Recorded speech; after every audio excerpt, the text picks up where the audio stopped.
or a safe person where you can share your negative experiences. So it doesn't stay in that dark area of your heart, so it can get out into the light, and so it doesn't fester like a disease. It's very important.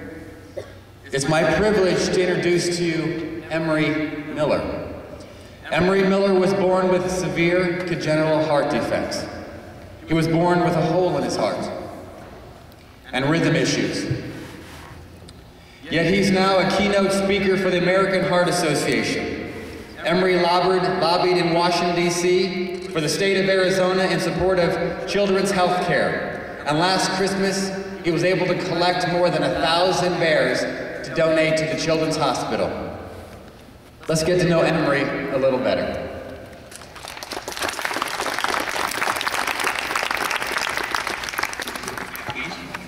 When Emery Miller goes out on the baseball field, he's got the same determination as every other boy. But he faces challenges most of them will never know. He has heart disease, and he has since the day he was born. He can't do the things that his friends do. You see him get winded, you see him get frustrated. And that might be enough to get some boys to give up, but not Emery. Not with his spirit. A lot of people, they really feel bad for me because they're like, oh my gosh, I feel so bad for you. You have to go through all these painful things. But most people, like my friends, when they first found out, they were shocked that I had heart disease because of just the spirit I have and the personality I have and just, wanting to beat the odds. And with the continual help of the people around him, coaches and teammates, friends and teachers, and most of all, his mom. If anybody's going to beat the odds, it'll be Emery. I think it's my job to see him through this, but with that, I think it's my job to make sure that I raise a great young man, not a man who uses this as a crutch, but uses this as, we could play one of two ways. We could either be a victim, or he could be an advocate. So as events like the Heart Walk approach, you'll find Emery on his computer sending out emails. This fight against heart disease is all he's ever known. His mom, Lori, remembers back to when Emery was born. I just remember, having this just really a amount of sadness, but I also remember the nurse. It's like one of those moments that you'll remember forever. I remember the nurse putting him in my arms, and I just knew, at that moment, that, whatever came our way, that, we would fight it together and that we would survive. And so here we are, 12 years later, and her son has already had to go through 4 open heart surgeries. Some have worked better than others. For example, that third surgery, where his heart valve only lasted 18 months. It's kind of like a guessing game, you just gotta hope this one works. This one, it was supposed to be from the 5 years to 8 years range, so we're in the range right now. So we're just hoping it can last a long time, but we actually have found out that my 5th heart surgery is in the radar. To talk about how negative experiences don't have to destroy your life. He's 12 years old. Let's welcome Emery Miller.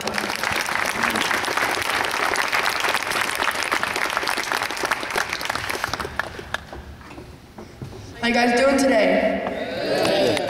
All right, well, have you guys ever felt hopeless and you really can't do anything about it? Have you been knocked down over and over and over again? And you can never seem to get a break? Do you feel alone? Do you feel like there's no one there to help?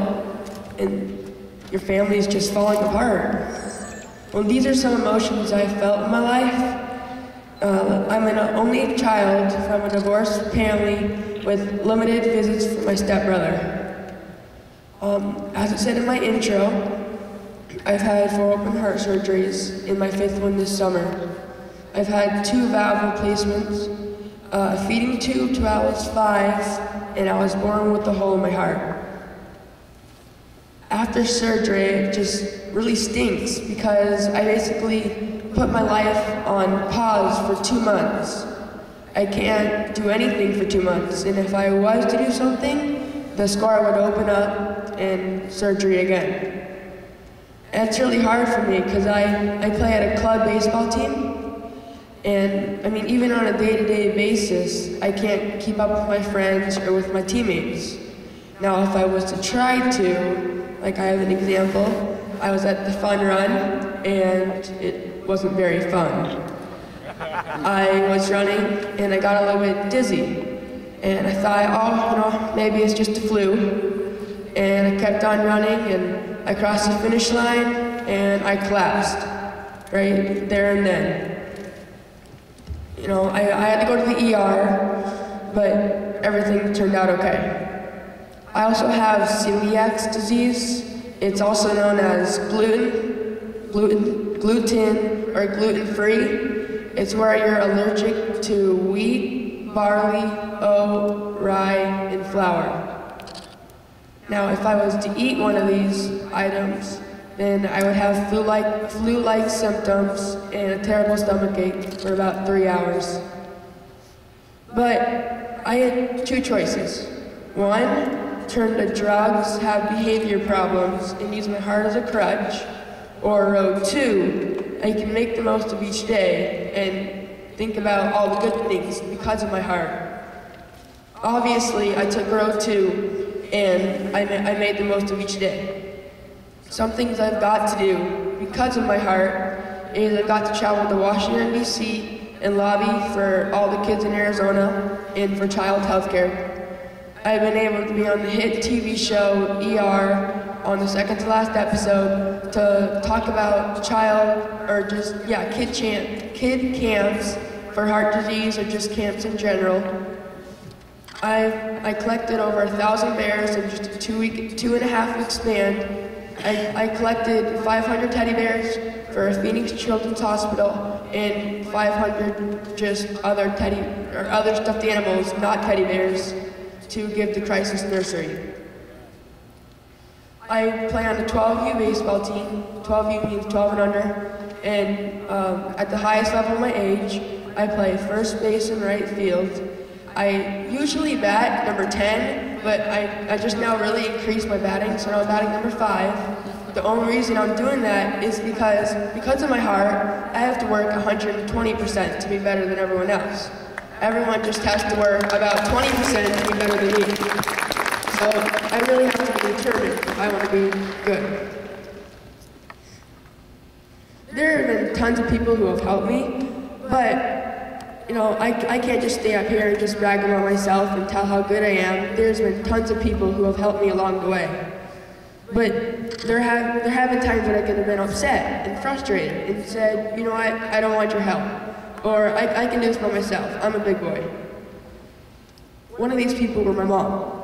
My mom was a single parent and she just now got engaged, so good for her. But, and me and my mom don't have a perfect relationship. We have our ups and downs. But if it wasn't for my mom, I definitely wouldn't be here today. My mom has been my biggest advocate and supporter. Now, I've found support from wherever I look. I found it from church, my friends, my baseball team, and many other people who aren't in these categories. My dream had to always be on this ice right behind me. Obviously, because of my heart, this dream will never become a reality. Because of the contact, it puts my heart at risk. Same with football. I can't play because of the contact, and it kills me to watch my friends play. So I had to tweak my goal a little bit, tweak my dream. And I'm still going to be involved in the NHL, or at least I'm going to try to. And I'm going to try and be a general manager or a coach, since I know so much about the players and so many plays. So if you don't do your dream, there's still so many things you can do. And I mean, basically what I'm here to tell you guys is, with all my negative experiences, I'm not going to let it ruin my life. And I know it's kind of hard, it's easier said than done, but if you need help doing that, you need to look to your friends or look to anyone who wants to help you get over this negative experience that you're going through. I know it's sometimes hard, but there are blessings along the way. You just have to look for them. So I just want you guys to face your challenges head on. Don't try and nibble around them. I mean, here I am, I'm 12. In January, I found out I'm going for my 5th heart surgery. 9 days later, I come up and I hit a grand slam in a baseball game. Now, I beat the odds. So what? Doctors have a master's degree. I can show them wrong. You guys can show them wrong too. Beat the odds. It's only about what you think of yourself, not about what people call you. If you want to believe what people say, then go ahead, but I'm not going to. So just, again, face any negative experiences head on and find a way to turn them into a positive situation. Thank you.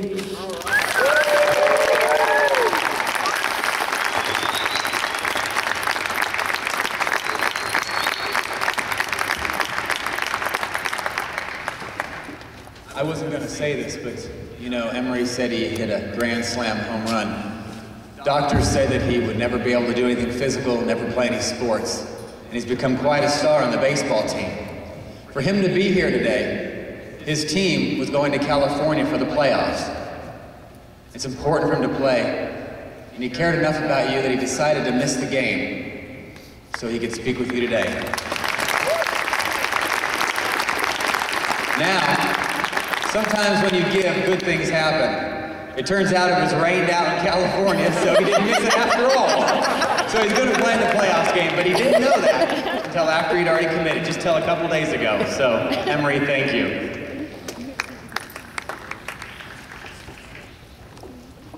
So kind of like we started off this morning, is this one of the weirdest, the best Saturday mornings you've ever had? Awesome. We have one more speaker for you.